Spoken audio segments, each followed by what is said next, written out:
এদিকে গোলাপি জার্সি দল তারা বিষ্ণুপুর মহকুমা হাই স্কুল, আর এদিকে হলুদ জার্সি দল সেটা হচ্ছে পাঁচাল হাই স্কুল।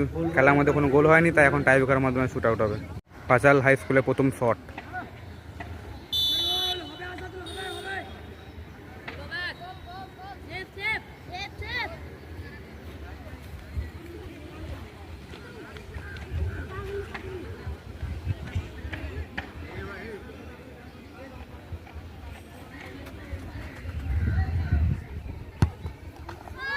দুর্দান্ত গোল।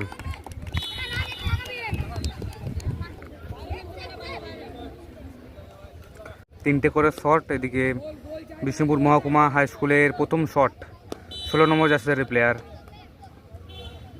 দেখা যাক গোল করতে পারে কিনা প্রথম শটে। ওহ, দুর্দান্ত প্লেসমেন্ট শট।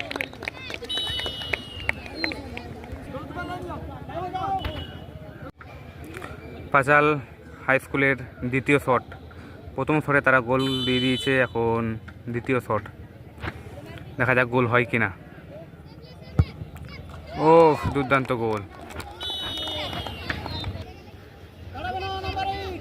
এদিকে বিষ্ণুপুর মহকুমার দ্বিতীয় শট।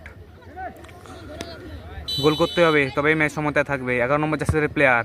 দুর্দান্ত গোল। এবার লাস্ট শট, পাঁচাল হাই স্কুলের লাস্ট শট।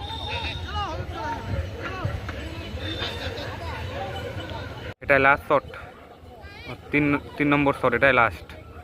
10 নম্বর জার্সির প্লেয়ার পাঁচাল হাই স্কুলের।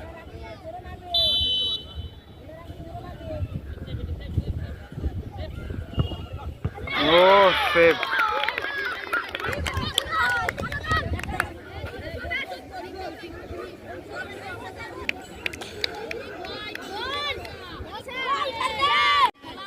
বিষ্ণুপুর মহকুমা লাস্ট শট, অর্থাৎ রেজাল্ট শট। রেজাল্ট শট মারতে যাচ্ছে 5 নম্বর জার্সিদারি খেলোয়াড়। গোল করলেই বিষ্ণুপুর মহকুমা উইন। ওদিকে গোলকিপারকে আটকাতে হবে। ও, ওদিকেও সেভ। এখন ম্যাচ সমতায়। 3-3 করে শট হয়েছে। এদিকে পাঁচাল মহকুমা তারা 2টো গোল দিয়েছে, আর এদিকে বিষ্ণুপুর মহকুমা তারাও 2টো গোল দিয়েছে। পাঁচাল হাই স্কুলে হয়ে তাদের গোলকিপার শট করতে যাচ্ছে। দেখা যাক গোল করতে পারে কিনা। 4 নম্বর শট। ও, সেভ করে দিয়েছে। আবার সেই রেজাল্ট বল বিষ্ণুপুর মহকুমার। এটাই লাস্ট শট, রেজাল্ট শট। 4 নম্বর জার্সির প্লেয়ার ইতিমধ্যে গোলবার আটকাচ্ছিল, দুর্দান্ত সেভ করেছে। দেখা যাক। ও, দুর্দান্ত গোল, এবং বিষ্ণুপুর মহকুমা জিতে গেল।